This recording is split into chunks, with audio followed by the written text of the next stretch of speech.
Buwag naman ang mga otoridad ng isang cybersex den sa Taguig City at nasagip ang 5 batang babaeng ginagamit sa malaswang gawain.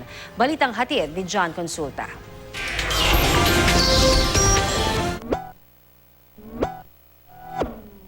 Ang pagkaway ng batang ito sa monitor, naging hudyat para sa mga ahente ng NBI at mga undercover agent ng Homeland Security ng Amerika.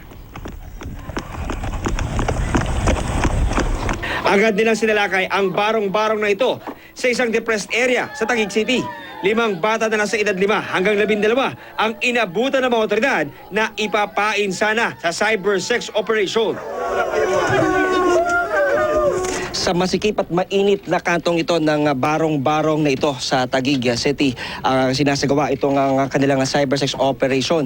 Ayon sa inisyal na impormasyon na nakuha ng NBI, bukod sa mga kapitbahay ng suspect, ay ginagamit din niya sa kanyang operasyon ang kanyang sariling anak.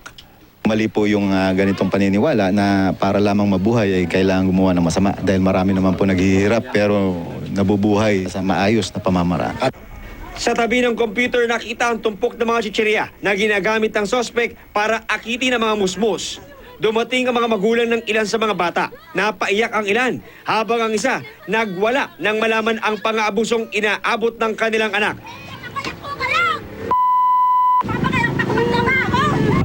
Itinanggi ng suspect ang bintang. Yung bata po naman po, pinapakita ko lang po sila, hindi ko po sila sinishow. Pag nagpadala na po, pinapatay ko na po yung Skype. Pero sa computer ng suspect, na-recover ang video ng iba't ibang bata na pinapagawa ng mahahalin na bagay na utos daw ng mga dayuhang katransaksyon. Tumambad din ang mga resibo ng mga perang padala ng mga kliyente at sex toys na pinapagamit daw sa mga bata. Parati po nating i-check ang pinagagawa ng ating mga anak at baka sila po ay naiinganyo or nagagamit at naabuso ng mga taong katulad nito.